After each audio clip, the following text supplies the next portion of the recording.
This time on episode 408 of Legends of S.H.I.E.L.D., we're going to be discussing the 2021 Marvel Studios film, Eternals. We're also going to be discussing some weekly Marvel Studio news, including what Bill Murray reveals about his Ant-Man and the Wasp Quantumania character, who Marvel Studios is tapping to help Echo writers in the team, and a quick Twitter poll on which 2021 Marvel Studio film was your favorite in the feedback section.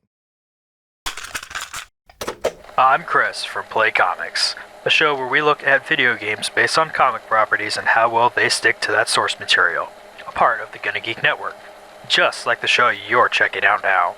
Shows on the network are individually owned, and opinions expressed may not reflect others.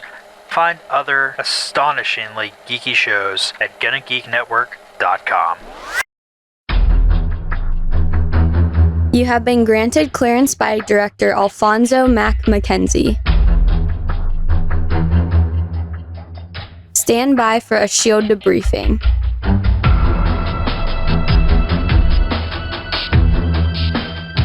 All information to be discussed here is classified and may only be discussed among agents granted clearance by the S.H.I.E.L.D. director. Now it's time for a scheduled debriefing. I'm Agent Michelle. I'm Agent Chris. And I'm producer of the show, Director SP. Welcome to Legends of S.H.I.E.L.D., a Marvel Comic Universe fan show discussing the Marvel Cinematic and comic book universes as told by Marvel Studios. The show is recorded on Thursday, January 13th, 2022, live from the Legends of S.H.I.E.L.D. studios and broadcast world forge-wide via www.geeks.live. Come and join our live chat as we record, since we love talking about Marvel. Because of Baking with Gilgamesh. If you'd like to talk to us about Baking with Gilgamesh, you can head over to the website legendsofshield.com. You can leave us your favorite recipes for pies on our voicemail at 844-THE-BUS-1. That's 844-843-2871. You can show us pictures of you barehandedly grabbing things out of the fire over on Facebook at the Legends of S.H.I.E.L.D. podcast. You can share your recipes for pies with us on Twitter at Legends of S.H.I.E.L.D. You can just send us some whole recipe videos and go check out on YouTube at youtube.com/GonnaGeek. Tell your Amazon device to enable Legends of S.H.I.E.L.D. skill. And if you'd like to tell us what your favorite pie is, you can head on over to the Discord server at GonnaGeek.com/Discord.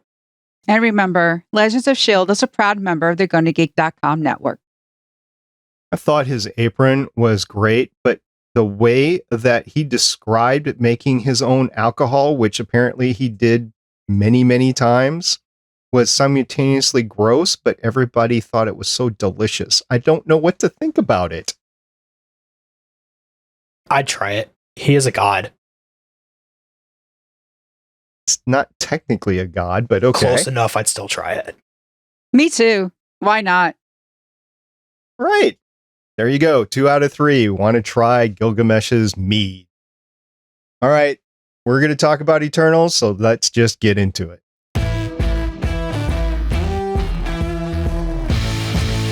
Eternals was released in theaters on November 5th, 2021, and then again on Disney Plus in the streaming realm on Wednesday, January 12th, 2022, as we're recording it. That was yesterday. Michelle, who produced this film?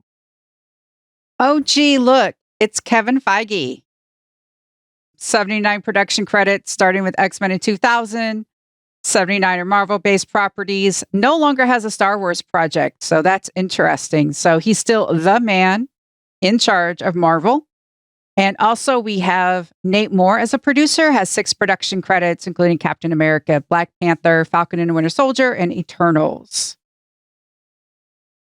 Over on the composing side of the house for this film, the music was by Raman Dawadi, who has 73 composing credits, and you have heard his music before because he's done the music in such film as Thunderbirds 2004, Blade Trinity in 2004, so he's worked Marvel stuff before. Oh, look, Iron Man 2008, the soundtrack behind Iron Man, this man did. Medal of Honor in 2009.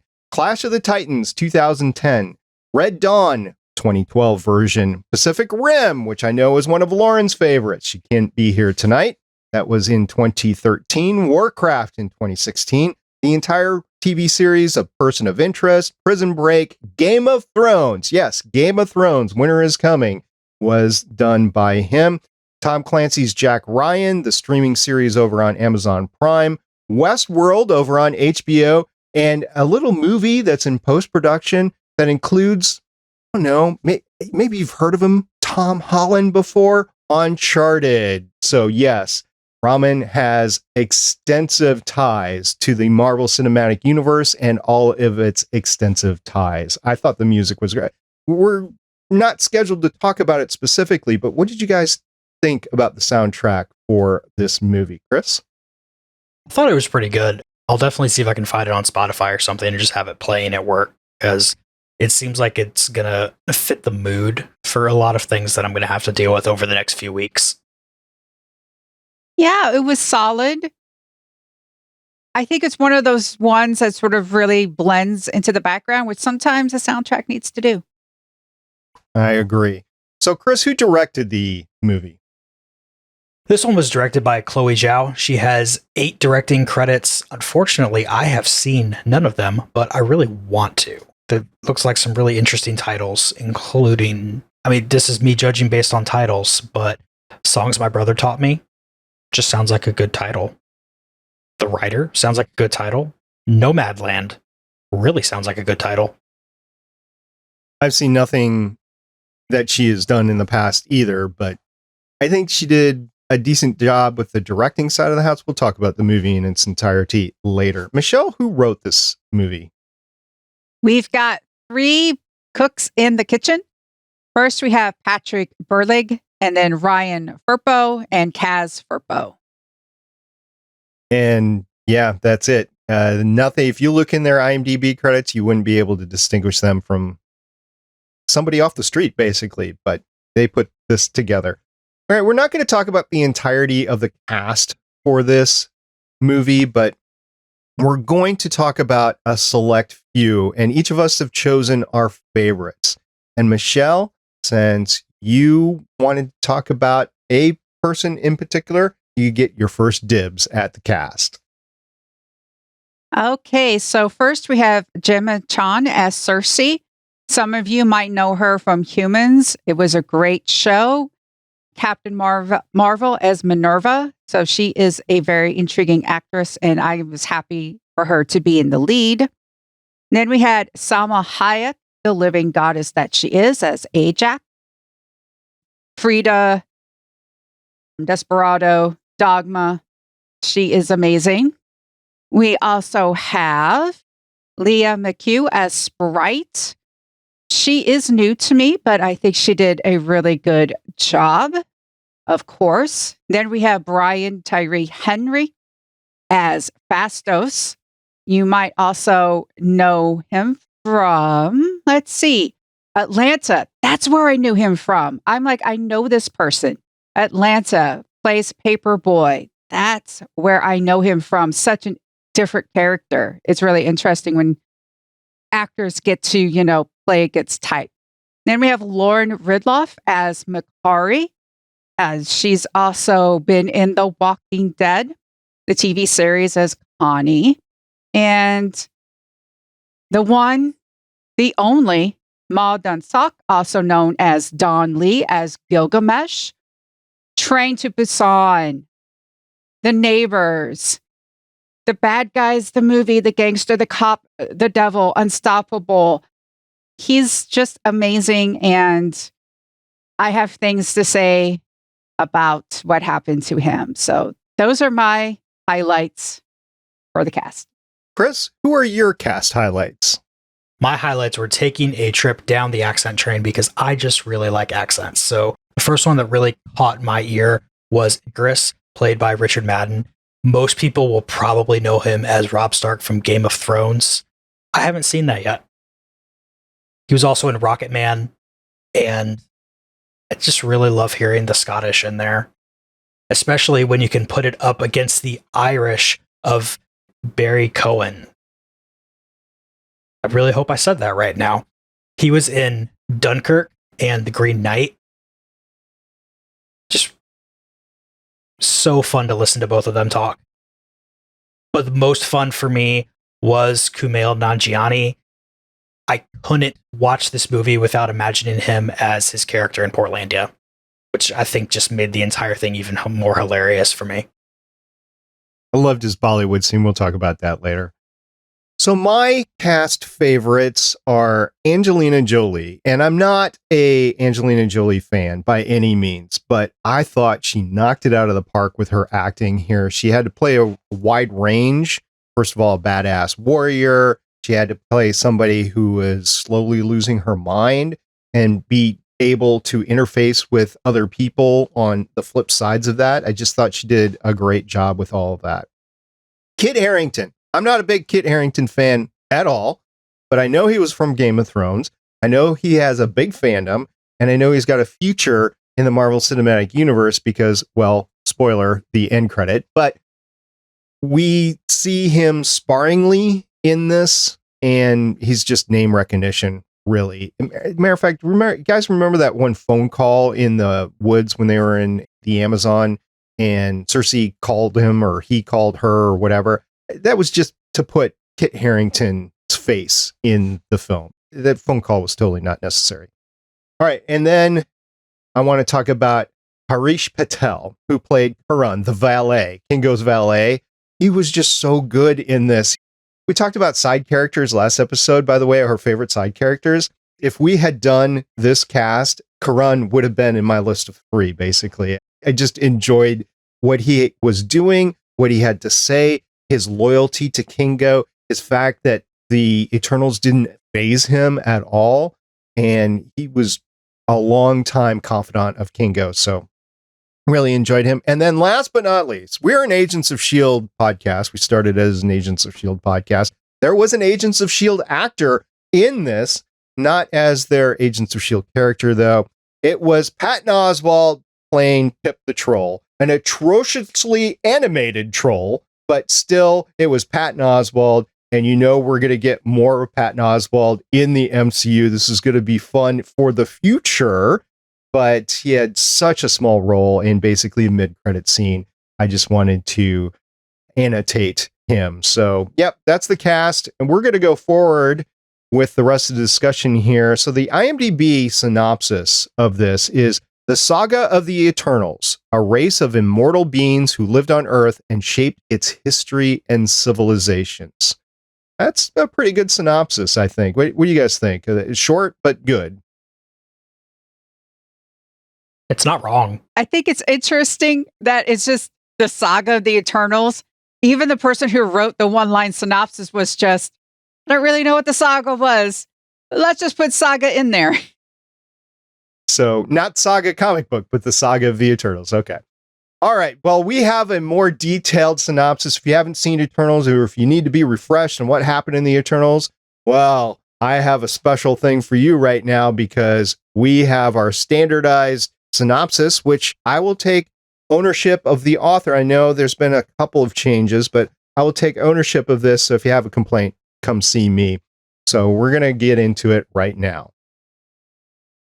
After a much needed scrolling text tutorial, the pizza sliced shaped flying 2001 monolith makes its way to Earth with a troop of newly awakened meditating beings on board that don't seem to know each other, the Eternals. The Eternals, trying to make a good impression on their first day of school with a class of 5000 BC, the Eternals arrive on Earth in dramatic fashion to save their caveman classmates from the evil teachers, terrifying deviants, and subject everyone to intense mind control to assure they all get voted to the prom court.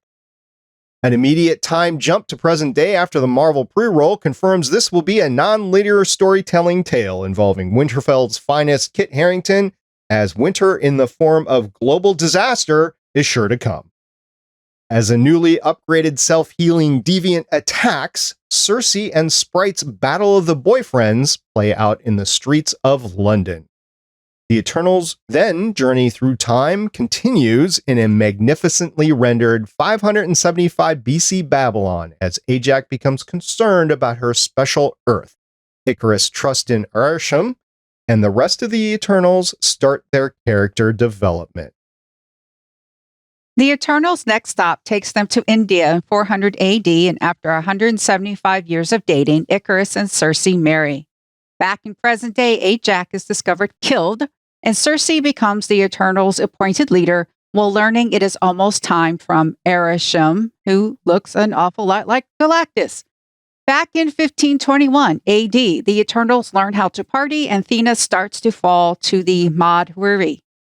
In present-day Bollywood, Kingo treats the Eternals to a fun musical number and a nice private jet to finally reunite with Gilgamesh and Athena. We learn Gilgamesh can bake, and Athena tells horrific tales about the destruction of a planet. Circe finally connects with Arishem, and the audience is treated to a gratuitous exposition sequence including billions of years, celestials, Cylon copies, evolving apex predators, population growth, and the baby Tiamat waiting to hatch. The slow march to the end starts in the Amazon as the Eternals battle the new and improved Ultron-esque deviants in an epic superhero fight, and Gilgamesh falls. The team grabs Fastos in Chicago, heads for the Domo, and makes a plan to save Earth from Tiamat. Icarus's betrayal in Alaska, or is it Ajax's betrayal, is shown as the deviant's evolution is explained. Without a win-win possibility, the Eternals have to make an impossible choice: allow the Earth to be destroyed, put Tiamat to sleep, or kill Tiamat. It's finally time to suit up for the epic 20-minute long final battle filled with amazing special effects, powered fights to rival the endgame battle, final betrayals, self-sacrifice, and heartbreaking Ultron deviant destruction when the Eternals learn of the Emergence connection and baby Tiamat is killed during the celestial birth. And Sprite gets her wish to be a real person. Arishem kidnaps the rebellious Eternals, Jon Snow contemplates his special sword, and Patton Oswalt gets his big MCU break. And that is what happened in the movie. I want to point out one thing, though. I was incorrect in my calculations beforehand. So Michelle wasn't incorrect. That was me incorrect, because they dated not for 175 years, but they dated for 975 years. So that's almost 1,000 years that they were dating / engaged. Just Circe and Icarus. Just want to point that out. That's my fault, not Michelle's fault. All right, overall thoughts. Michelle, what do you think of the movie? This movie was long.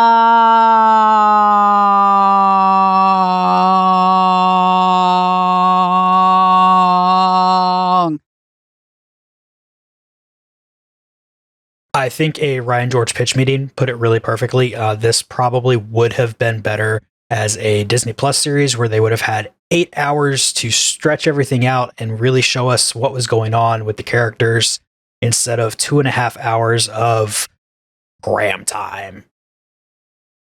I did see this in the theater. This is going to be my last movie that I've seen in the theater for a while. So I saw it back in November. And I remember sitting in the theater, and it was just me in the theater, wanting to break out my phone and do something because it was long.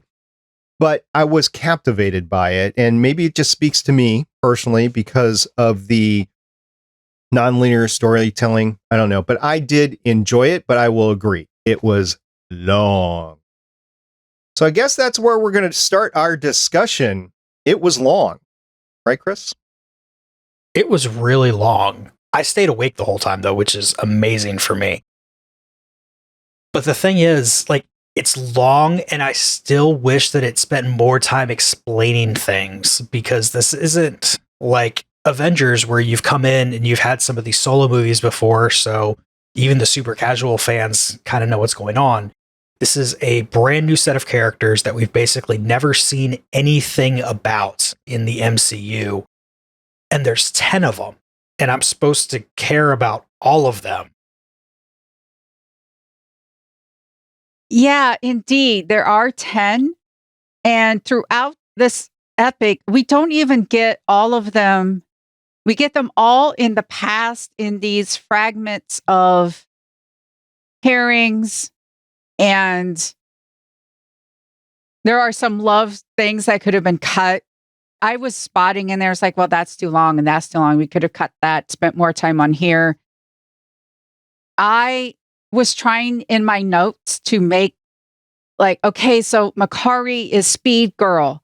Like that's all they were. Durik, mind guy. We saw them fight kind of together in, the nonlinear thing, but we never got the band back together in the present at all because Gilgamesh dies before they get to Makari. Ajax is dead. So we don't get the reuniting with, basically she's mom to everyone. So we don't get the there. So we start off with 10. Ajax sends them on the way to live, which is great. That's a good idea. But they never all come back together. And it's too many. Like Chris said, know nothing. Not only do we know nothing about them, they had to do this offside. The reason why Jon Snow was there is because he doesn't know anything. And he's there so he can ask the questions that it's like, so where were you with the whole Thanos thing? And they're like, well, that was against our orders. And it's like, well, if you're done with the whole Deviant thing, why are you still here? It's like, well, we haven't gotten orders to go back. So basically they had to take a good 5 to 10 minutes just to explain why these ultra powerful people were sitting in the back while Thanos came along and got rid of half of the universe. And it wasn't just the exposition through Kit Harington, or Dane, I believe his character was. It was the exposition that we got when Cersei went to talk to Erisham. That was a long sequence, very well done. I mean, we've seen it before. We saw it in Guardians of the Galaxy 2. We've seen it in other MCU movies. But we did get an extraordinarily long, I would call, exposition scene just to tell Cersei what was going on, which inevitably told us as the audience what was going on. And that was like in the middle of the film. And I know you want to keep some kind of mystery or whatever, but you're right. Brand new characters, don't know anything about them. I had some vague comic book knowledge going into this from the Ultimates 2 run from 2016 through 2017. It was not anything to do with this. It was to deal with Galactus and the Ultimates, which included Blue Marvel, which we have not seen in the MCU yet, Captain Marvel. We saw America Chavez as well as part of that team. So I really dug that. It's one of my more coveted comic book runs that I have in actual hard paperback form. But it was just a lot to take in. And it's one of my complaints with Thor the Dark World was, so what about these dark elves? What's going on with these dark elves? I don't understand what a dark elf is. And I know it's very common, but I didn't have a concept of it. So it kind of ruined a little bit of it. And I know a lot of people have issues with Thor the Dark World anyway. But I would liken it a little bit like that. Now, unfortunately, this was not one of the better reviewed movies, but I do enjoy world building and long span storytelling. So I guess that's why this speaks to me. One issue that I had, though, when we're talking about the length of the movie, is that when we were doing the cuts, the non-linear cuts, the time shifts, sometimes it was not apparent. You were like, okay, so we're in present day and they're talking about going to do a fight, and then you see a fight, but you don't realize that you're 5,000 years in the past. It was a little bit jarring to have to figure out after a few minutes in that time period that the marquee came up and told you what year it was. It's a little bit of beef that I had, but I love the fighting in here. Did you guys like the fighting that when it actually happened? Because there were several fights in here, several long fights in here. I like the fight in the Amazon. I like the final fight. I like some of the fights as they were fighting the Deviants earlier on, like the Babylon fight. It's just fun watching these guys fight the Deviants with superpowers.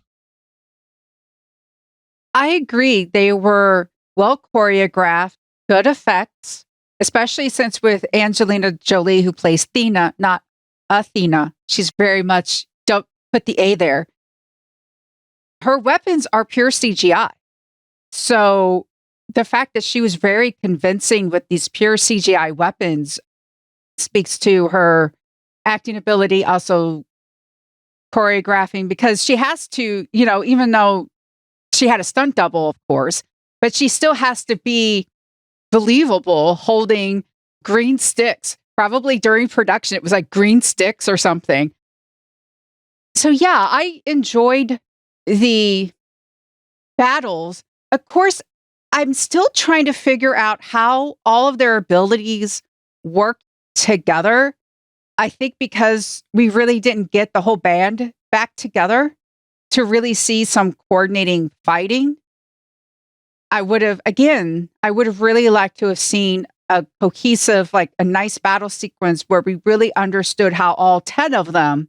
I get Ajax was the cleric who needs to be in the back. I play D&D. I'm a cleric nerd. And basically my team is just like, no, you save us from death. You go back there.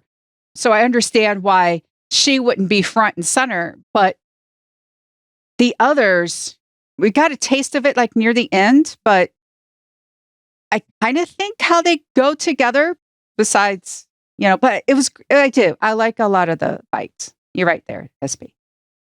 I mean, Kingo with his finger guns, I thought was really fun. But, I mean, I like them. I want to see that Ultron moment where they come together, and this just seemed like Power Rangers from the beginning of the episode where they have no idea what's going on yet. Yeah, so we've referenced it a couple of times. I want to do a little bit more of a deep dive here. So the Eternals were created by Arishem to do this population explosion, basically, and to enhance the civilization, to bring forth technology so that these civilizations could grow to the point where their mind energy is big enough to birth the Celestial. And Arishem has programmed them, for lack of a better term, created them, kind of ego-ish. Remember Guardians of the Galaxy, Ego was a Celestial. So I think Arishem is doing that same thing, but doing it in a different way with the Eternals. And the Eternals, we talk about them dying, like Gilgamesh and Ajax are dead. And Icarus at the end, we haven't talked about it yet, but he supposedly died. I don't know if that is entirely true. First of all, we never see Icarus completely fall apart. So a Celestial like Arishem could have gone in and plucked him out and could have saved him. Or what could have happened with the other two as well. Now remember, Arishem is keeping their minds way back then, and there's some sort of connection at the very end of when they're birthing the Celestial, that their minds then get recaptured back to the World Forge. So they don't necessarily have to be dead. We could see Don Lee again. We could see Ajax again. We could see Icarus again. So I can't say that they're definitely dead. And if you want to equate it to something that we know in sci-fi history, it's kind of like the Cylons, the Final Five in particular, in Battlestar Galactica, the 2003 reimagined Battlestar Galactica. I don't know if that's true or not. It has not been explained to us how this works, but it is a very good possibility. Could Icarus really be dead? Yes. Could Ajax really be dead? Yes. But there is a chance that they might not, and we could see them again. This is comic books. This is based on comic books. So this happens all the time in comic books, right, Chris? Oh, I mean, even when somebody's dead, they're not dead because they're not really dead. Or there's alternate universe version to pull out. Or they were never them to begin with. They were a robot. So, so many ways you can pull people back in here. That is true. The one person who is supposed to say dead is Uncle Ben. It would be interesting if that was the case. However, at the end with the credit scene, we get 2 more Eternals. Boy band Harry Styles comes in, and that's where we get Patton Oswalt. So there's more characters because they're looking for more Eternals. I want Don Lee back. Yeah, I know they could come back. But here's the thing. They would supposedly have different personalities. That was the thing with Thena. Thena was remembering her previous programming because we learned that basically synthetics, they get white and then they get freshly put on a ship and then they think they're just starting a new life. And they, the Eternals we meet, they think they've been alive for 7,000 years. It seems as though they've been recycled for millions of years. Even if that's the case, it wouldn't be the ones that we met. So we would have to re-meet them. Icarus might be Icarus because he's stuck by Arisham's law. So Arisham is just like, Icarus is my boy. So might have just saved, Icarus as is. But now Gilgamesh didn't have the chance to learn the truth because here's the thing. After the exposition, Cersei had to do another round of exposition, which I do not like. That's the thing when we get like the back-to-back exposition, because then they had to debate about the exposition by being exposition-y and all that. So we got it like twice. It wouldn't be the same one. So we would have to re-meet Gilgamesh. We would have to, and apparently Ajax was the one who wanted to save Earth. So obviously that Ajax wouldn't come back. It would be a new one. So we would have to, again, meet, they would basically be new characters. And that's worked before for me, and it has not worked for me before. We have seen it ourselves with Agents of S.H.I.E.L.D. with Phil Coulson. So it can work both ways there. As far as Gilgamesh goes, Chloe Zhao actually had to come out in an interview with Empire just a few days ago, a week ago or so, and she was explaining what happened to Gilgamesh, because apparently you're not the only one that had an issue with it, Michelle. She said, quote, speaking of Thena, by the way, drop the A, Thena, she had no choice but to embrace her vulnerability, her messiness, before she had Gilgamesh, and he gave her the most important thing. Remember, you have it in yourself. She can't fight it with fire. She's got to let that water come in. Thena needed to lean into the soft side of her and remember the memories that are going to heal her. This was written in the treatment, but losing Gilgamesh is a tough thing for the whole group. So it was a little bit difficult for me to get the meaning out of there, but I think what she was trying to say is Gilgamesh's death was pivotal to Thena being able to start to heal herself. And the story was really about Thena, not Gilgamesh. That's what Chloe said. But we don't know. Look at their reaction to Ajax's death sets them onto the family reunion thing. And here's the thing. I already knew, I don't know if it's because he was directed this way or his name's Richard Madden, right? The guy who played Icarus. Yeah. Mm-hmm. Rob Stark, not my favorite actor. I saw Game of Thrones. His Rob Stark was just, this movie has boring white men. He's one of them. And I knew right away about his inevitable betrayal. I knew from when he looked at Ajax. So here's the thing. It spends all this time showing them fighting the deviants and how the deviants destroy their victims and everything. Going to Ajax's home, the place isn't wrecked at all. And she's out there peacefully looking weird. They're like, we don't die. And all of a sudden, Icarus is looking there. It's like, oh, this is a deviant. And I'm just like, dude, you killed her.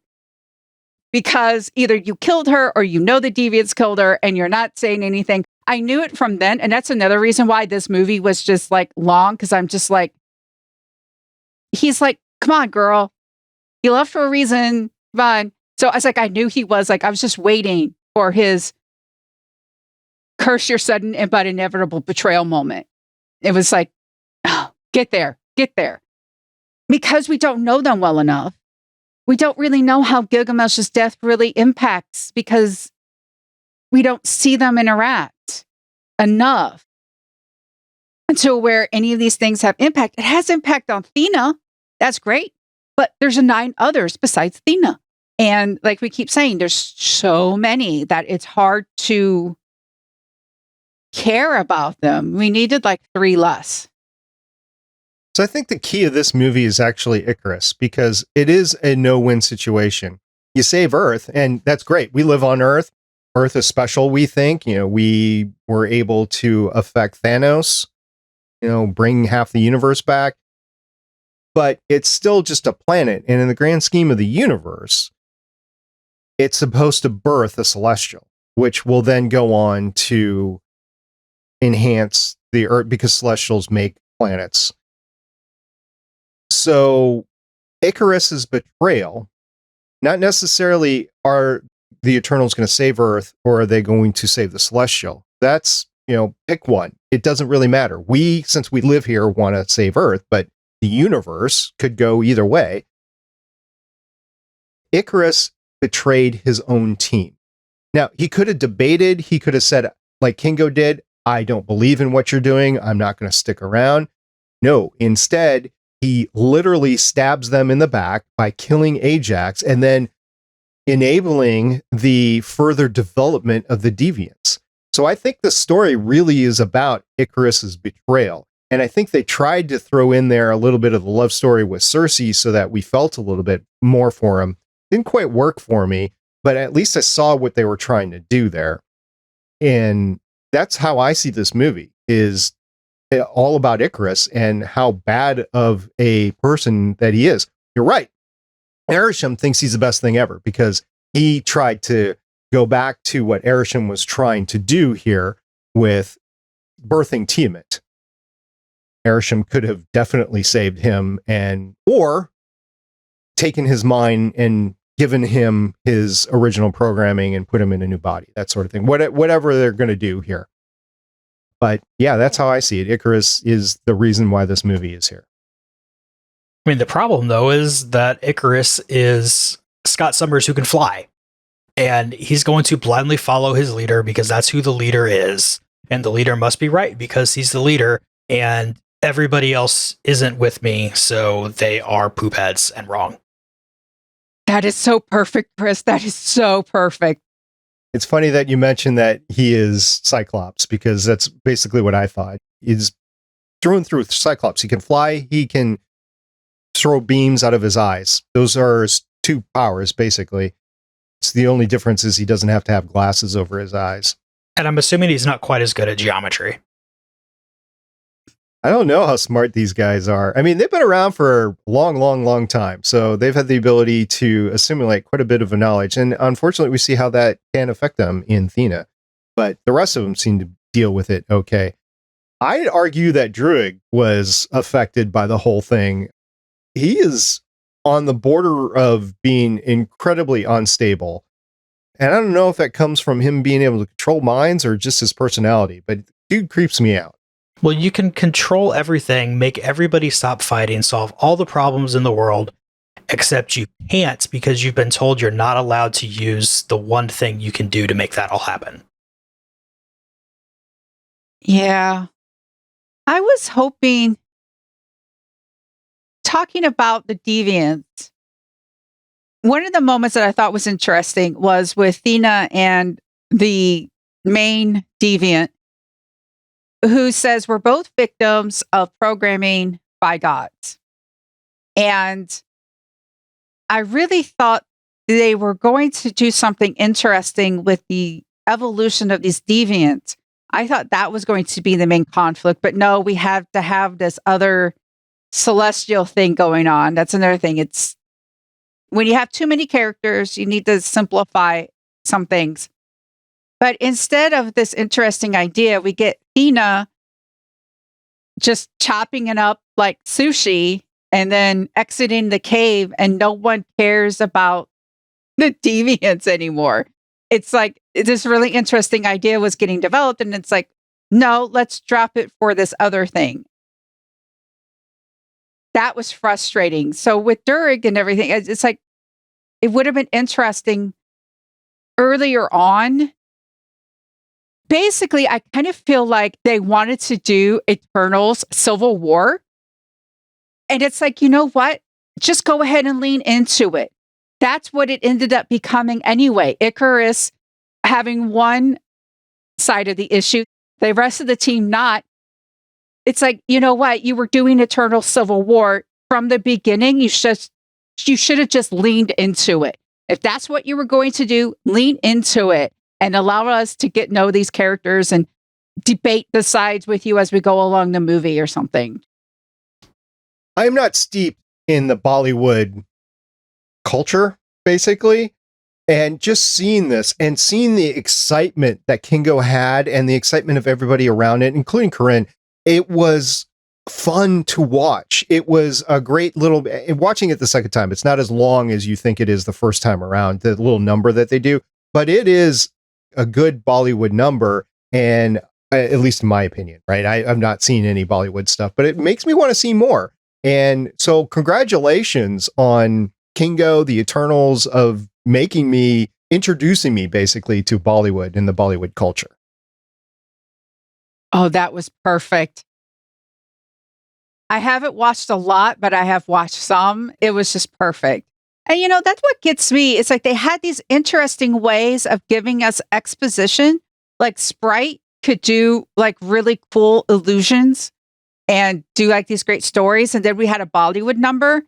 That would have been a great way to have given us exposition here and there. Instead of having Sprite make up a myth, a Sprite could have been telling us an actual story about the Eternals. We could have gotten, Kingo was actually doing Icarus's story in a way, and it would have been interesting to have seen that sort of basic thing done in a full Bollywood style. That would have been great. You brought up Sprite's storytelling, by the way. And if you watch the storytelling again, she ends it with fireworks. I don't know when the Chinese developed fireworks. I should know this. I know that they did. I just don't know when. They were in Babylon in 575 AD. So I don't know if those people knew what fireworks were or not. Pretty explosions. They didn't care. Yeah. Okay. Well, any explosion back then would have been, because they didn't have explosions. I guess lightning exploding into a tree or something. I just looked it up real quick. Real quick, Google is telling me the 2nd century BC. So well after they were showing in the sky for all the Babylonians. Right. So about 275 years after, because it was 575 BC and then they created it 200 BC. Is that what you're saying? It's saying 2nd century. Okay. 200. So 275 years before they were developed by the Chinese. Okay. So maybe a little continuity or whatever. It was kind of nice to see. I grant it, but I don't know if anybody knew what fireworks were back then. Maybe she had told those stories over the course. Okay, that's easily explainable. She had told those stories over the course of months or years or whatever, so everybody got used to it. That's cool. Sprite. She is the puppet that's trying to be a person and ultimately gets her wish. So now she's a human.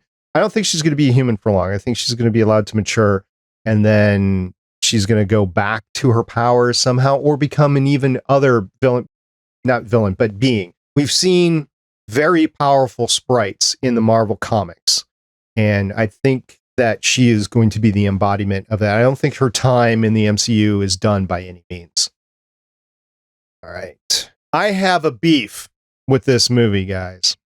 Another one? I have a big beef with this movie, and literally big beef. So, rocket scientists here, I'm thinking in terms of Earth's crust, celestial coming out.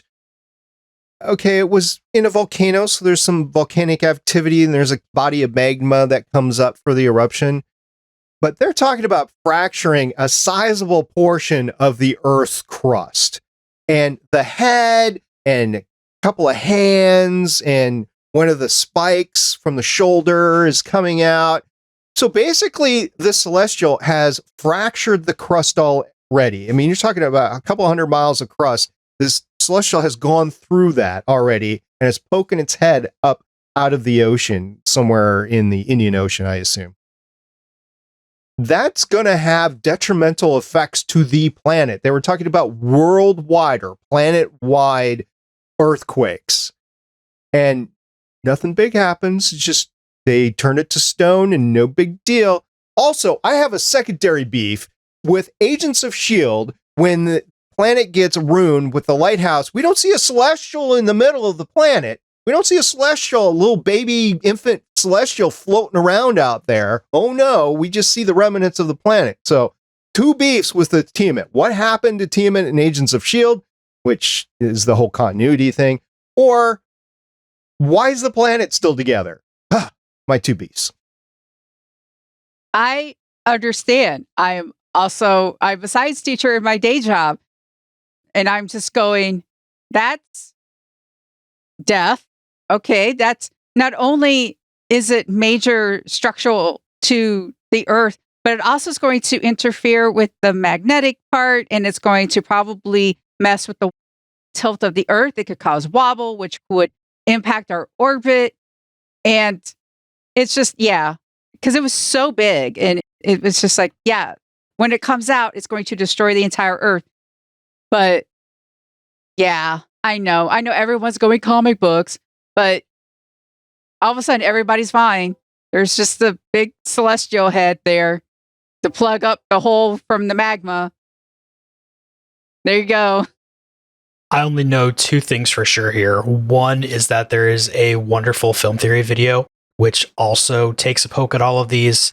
And 2, when I bite through the crust of my sandwich stays together. So now I just have to assume that my sandwich has better structural integrity than a planet. I need a moment. It was a lot for me. I'm sorry. Okay, Deviant. Did anybody else think that the Deviant, the ultimate Deviant, I know we talked about the waste, it was very Ultron-like. Is that just me? I was getting those vibes. Okay. I suppose there's only so much you can do with animation in Marvel Studios these days, or CGI or whatever. All right. Anything else, guys?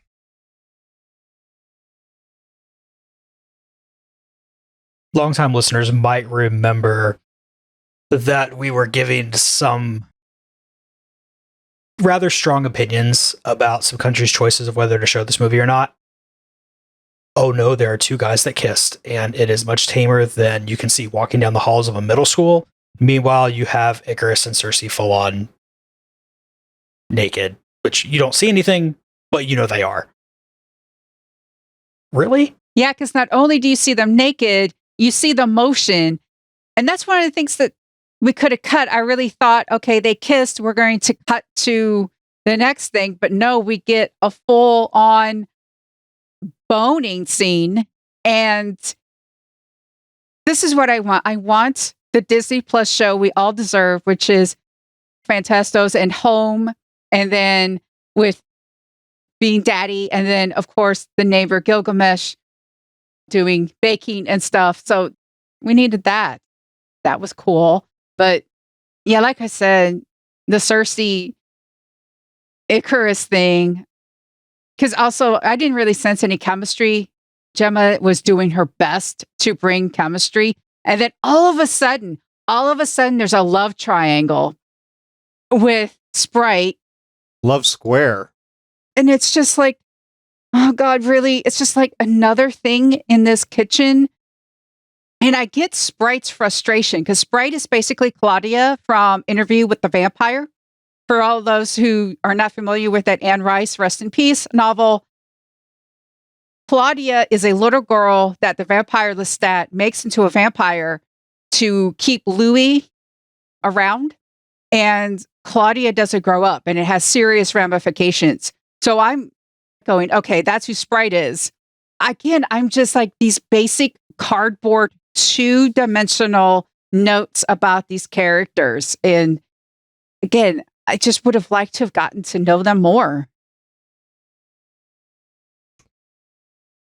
I think, as I said before, they were trying to pull off some sort of Cersei Icarus thing and make us care about both of them more through that. But I never picked up on Icarus's betrayal until it was shown. I guess that's just daft on me. But I didn't really care about him as much as I did Cersei. Cersei I cared about, but also Cersei was just coming across as incredibly naive and just hurt. Even with her relationship with Dane / Kid Harington, it just, you tell that there was a block there that just wasn't there. I'm wondering, Chris, you put something in the show notes that I just got to bring out. I'm wondering if this movie we're going to refer back to in the future, 3 years, 5 years, 10 years from now, and go, oh, that's what they were trying to get at with this. It'll make more sense in the long term, kind of like Captain America, the First Avenger. Like years later, you're like, oh, I get it. I get what they were trying to do. Will it make it a better movie? I don't know. Maybe, maybe not. Thor: The Dark World is another example. They really tried to hammer that home with Avengers Infinity War and Endgame. And they elevated it in importance, but does it make it a better movie? I don't know. So we'll see with Eternals. Anything else, guys? Or are we pretty exhausted? I'm just glad we got to talk about it. This is more, I think, frustration. I think I'm talking about it a lot because I could just see so many gems in the movie that were just discarded. And I think that's where my frustration comes from. There was a feel to this, the meditative part of it that I really liked. I liked the fights. It was just, again, who are these people? 10-episode series, you start off with an episode, them being all together as they show up. You take the next chunk of episodes, pair people off appropriately to show their origin stories where you can do it on just the people that actually hang out with each other. And then the last bit of episodes as everybody comes back together. And it would have been so much better.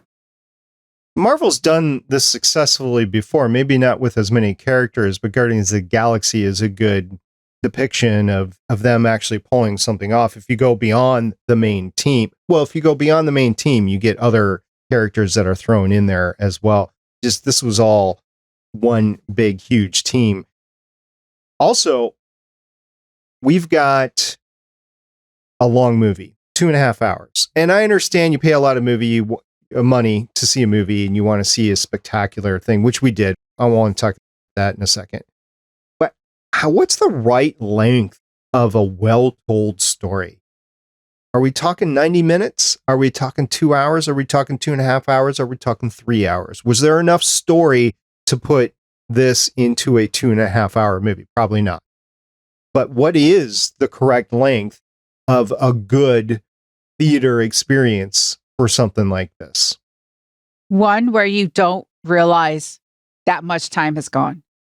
That's how you know. Like when I watched Lord of the Rings, I'm like, oh, wow, I had no idea 2.5 to 3 hours went. The Hobbit, different story. The Hobbit felt long because it was just not that great. You as much time as needed. When you do something, Chris is right, this would have been a magnificent television show. When you cram stuff in and you make people keep trying to think about what's going on in the movie, and your brain's doing extra work. Your brain is just like, you're trying to sit there and soak in the story, but then you're trying to figure out the story. And then you're like, why do I care about these people? Who are these people? Wait, is she an Eternal or is she somebody else? And because your brain is also doing that extra work, that's why it feels long, because you're doing so much work for so much time. And that's why it just felt so long. I felt like I had watched a 5-hour movie. Yeah, like I don't inherently have a problem that it was 2.5 hours. I have a problem that it was 2.5 hours of so much disjointed story bits put together. Like it almost seemed like they tried to just take random pages from a comic book and put it together into an annual instead of writing a good story for the movie. That's a good analogy. It's an annual. It's not a good run. Oh, yeah. All right. So I want to talk about the special effects. We haven't really called it out. We called out the spectacular fights before, but the way that the powers were shown, I think, was the best of 2021. I haven't seen Spider-Man yet, but it was way better than Black Widow. Black Widow had a lot of practical effects, in my opinion. It was better than Shang-Chi in terms of the special effects and the depiction of powers. Definitely the depiction of the historical and ancient civilizations. It made me feel like I was there, especially once they denoted where it was. I had to go back. I forget what the Empire was called, but I go back. It was the Indian piece, and by Indian I mean actual Indian, where there was a big wall that they were walking through, and I was like, "That's Great Wall of China." But they were saying it was in India. The Empire was in India, so I don't know if there's a wall in India that I didn't know about, because I know about the Great Wall of China. But anyway, it made me feel like I was there. The celestial tech, Fastos does a lot of celestial tech. A lot of geometrical shapes are either depicted in the execution of the powers or on like their suits or their materials or their weapons and that sort of thing. So it was very well done, stylized, I think, and very well kept in there. The exposition sequence, I talked about that before. Well done as far as the animation went with it. Not animation, the CGI went with it. And the emergence event as well, even though I had issues with it. I mean, you had islands that were sunk, you had the Earth's crust breaking open, you had the water as it was surging up and down, the actual emergence of the Tiamat appendages and head, stuff like that. I hate to say it, but the Eternals are baby killers, I did like the special effects, and I thought it was well done. And I want to see it in other movies as we go forward. I think we are, because there was a link with Shang-Chi. I think we're all speculating before. I think we can go back to Shang-Chi and watch the powers of those 10 rings and go, oh, that definitely looks like Eternals tech to us. I don't know if it's just the way that we're going in the future. Maybe it's tech that's very similar, but it sure looked like Eternals tech at the end of Shang-Chi. All right, that's all I've got to say. If you guys are done? Yes. Okay. Chris? The same flavor of yes as Michelle. All right. So next time we're going to get back together, we're going to do another newscast. And after that, we might be getting into another special event. I know we don't have any new material, but we might be delving into some older material that y'all are very interested in. We'll get more into that next time. In the meantime, we have a couple of news stories to talk about, and we'll get to it right now.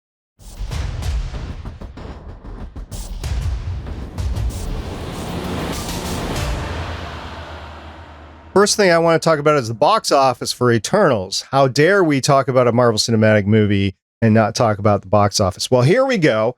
Opening weekend, it did $71.3 million domestically, worldwide $161.7 million. This is pandemic box office, but it was 23rd out of 27 Marvel Cinematic Universe films. This does include the Spider-Man films, not the Spider-Man No Way Home film that came out, but everything before that. So yeah, 23rd out of 27. It did better than The Incredible Hulk, Ant-Man, and Captain America, The First Avenger, and Thor. Basically, the first movies with Ant-Man in there. That's it. It didn't do any better than anything else. And then to date, it's done a total of domestic $164.8 million. International is $237.0 million. And worldwide, it's $401.8 million. So it has not done $500 million yet, which is disconcerting for a current time Marvel Cinematic Universe piece. I think Shang-Chi did more than that. As a matter of fact, I know that because worldwide, the Eternals was 27th out of 24. It did more than The Incredible Hulk, Captain America, The First Avenger, and Black Widow, which was pandemic related. So yeah, not so good there. And then I haven't done a comparison on like Rotten Tomatoes, but I know that it did not score well with fans or critics for that matter. So that's the box office there. And we're looking forward to talking about the box office for Spider-Man No Way Home, because I know that blew this out of the water. So Chris, what do we know about upcoming MCU films? Well, we know that fan favorite, why hasn't he been in a Marvel movie yet, actor Bill Murray, who we teased on an episode earlier about him saying he was going to be an Ant-Man. Now we know a little bit more about his character. He's going to be a bad guy. That's basically it. That's all we know. He was talking to Eli Manning, former quarterback of the New York Giants, on his podcast or webcast or whatever. And he just said he was going to be a bad guy. So one, he confirmed he was going to be in the film, which had not been confirmed by Bill Murray before. And second, he confirmed he was a bad guy. And that's all we got. So I don't know if the Marvel snipers are after him or not, but they better watch out because Bill Murray will send a ghost after you. It's true. Or a groundhog. I think I'd rather have the ghost. Right. Michelle, what do we know about the upcoming Echo series? Well, Echo Disney Plus TV series is going to feature writers from The Punisher and Daredevil Season 3. And this is intriguing because these writers understand the street level side of the MCU, having created nuanced, layered stories featuring icons like Frank Castle, Matt Murdock, Kingpin, Karen Page, and many more. So it's very interesting that we get writers who are connected to Daredevil, especially since we've learned that Maya's uncle is Kingpin himself, and she probably didn't kill him. We are speculating that she shot his eyes out. So having writers from Daredevil in that writer's room is going to be great. And I've been keeping track of Vincent D'Onofrio, and he's been doing a lot of explaining on his character in the way it was in the Hawkeye series and how he felt that he continued on with the character in every single way. He was there's been some criticism that he wasn't as powerful as he was in the Daredevil series or the Defender series, but he shot right back and said, no, this is how powerful Kingpin has been the entire time. It just put in a little bit different context, and we will be carrying it forward. So that's all pretty cool. So that's all the news we have for this week. We have one little feedback, and then we'll get out of here.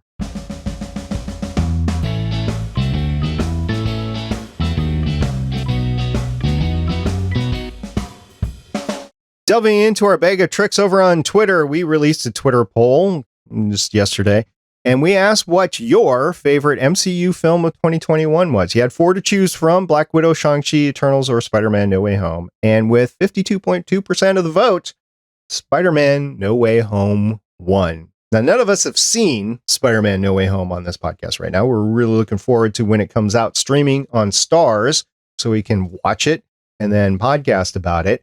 But apparently it's got a big fandom there. Black Widow was number 2 at 21.7%. Shang-Chi brought up number 3 at 15.2%. I expect in the years to come that Shang-Chi will actually be elevated from that. And then Eternals brought up the rear at 10.9%, which I am not surprised at. Michelle, what was your favorite film of 2021 so far? Well, I have not seen Spider-Man No Way Home. Out of the other 3, Shang-Chi. All right, Chris? It's really a toss-up between Shang-Chi and Black Widow for me. I could go either way, and it just depends on what kind of mood I'm in. I can see that. Different types of moods. By the way, you're not getting out of this podcast without a wacky question from SP. So I was thinking about this over the last couple of days, and I settled on one. If you could choose one occupation for 6,000 years, that's how long the Eternals were on Earth, 6,000 or 7,000 years. So you could choose one occupation, just one. What would it be? And I'll give you my example. I would be a writer adventurer. It's timeless. I could go out and have adventures, come back and write, and nobody would question where I had come from, what I did, that sort of thing. They would just, I'd be like Sprite out there, telling stories, except for without the magic. It'd just be written down.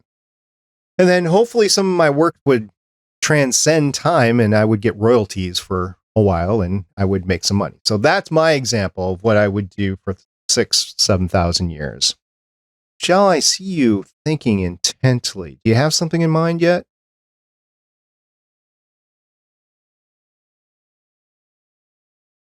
I would be.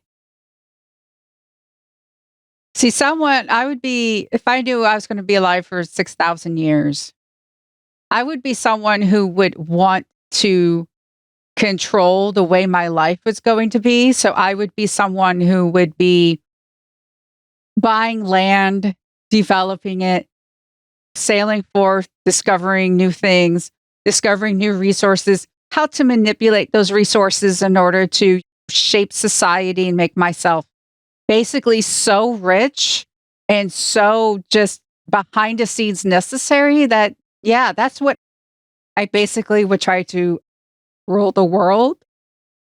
So you'd want to be like Fastos and being able to create this fantastic things and furnish your dwellings with IKEA furniture. Well, no, I wouldn't have just one home like that. I would basically be shaping society because I've been buying land and developing it and discovering resources and telling people what to do with it. I would be what Ajax would not want me to be. So there you go. I loved her headdress, by the way, Ajax. Oh, I did too. Chris, have you thought of something yet? Well, since podcasters don't make money. No. Honestly, I'm kind of thinking writing too. I have enough stories sitting in my head that I need to try to find time to get out. And if I'm going to live for 6,000 years, I've probably got enough time to get them out. Another thing I was thinking of is terms of was like a teacher, because, you know, the Eternals are very much like high school teachers, because you see the kids for 4 years, then they go away. You never see them again. Or maybe they come back years later, like for a few days, whatever. But generally, they all just go away. And that's kind of what the Eternals are to humans, because you're there with the humans for a few years, and then the humans leave inevitably because we don't last as long as the Eternals do. And then they pick up new humans. So kind of a high school teacher, but like 6,000 years ago, they didn't have high schools. So I know I made the joke in the synopsis about prom and showing up and trying to be the new cool kids at school and whatever, but no, there was no schools back then. They were just lucky to still stay alive. So yeah, I was thinking something like that too. I was thinking like a banker, but like what? And also, by the way, I was thinking about this. So the Eternals were around when the pyramids were being constructed, right? Why did they let Ra get away with what he did? I mean, why did they have to let the Stargate, the gods from the Stargate, you know, take advantage of the human race? Why did that happen?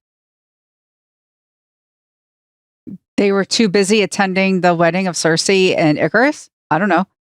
Maybe that's what happened. Maybe, you know, they were like at the reception and the reception lasted like, I don't know, 5 years. That's what happened. And speaking of teaching's a really odd profession. That's what I do, because you age, but your students don't.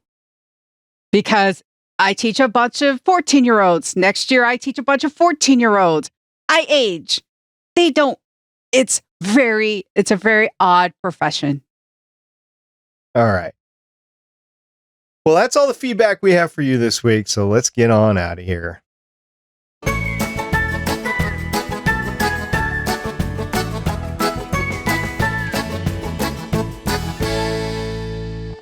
Thank you, listener, for staying with us. I hope you enjoyed our coverage of Eternals. If you have a different take on Eternals, or if you have questions on what we said, please get a hold of us. We would love to hear what you had to say.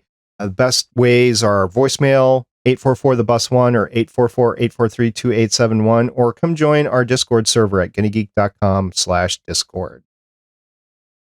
Yes, thank you to everyone who stayed through our therapy session. We always appreciate it a lot. So please, yes, share what you thought about this movie. Give us another take. It would be great.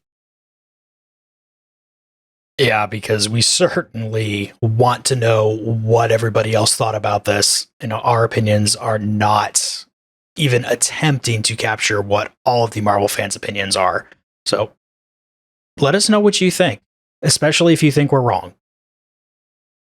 I'm looking forward to hearing from a few people. I know they didn't go ahead and watch it right away. They're like us, didn't want to watch it in the theater, and they were waiting for like this weekend to watch it. We just happened to hit it on a Wednesday, and we're going to go ahead and podcast it on Thursday. So probably a lot more people will have inputs after this comes out.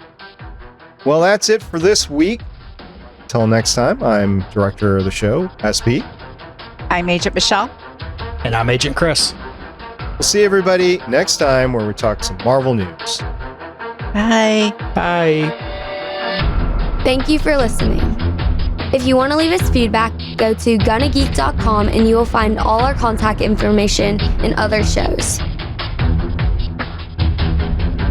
You can also visit legendsofshield.com, where you'll find our complete archive of podcasts. The music heard on this podcast is by Kevin MacLeod, found at incompetech.com, and also artists on pond5.com and audiojungle.net. The opinions heard on this podcast are those of the individual hosts and do not represent Stargate Pioneer Productions, Legends of S.H.I.E.L.D., or Gonna Geek. Agents of S.H.I.E.L.D. is the property of the Disney Corporation, Marvel Studios, and ABC. No infringement is intended.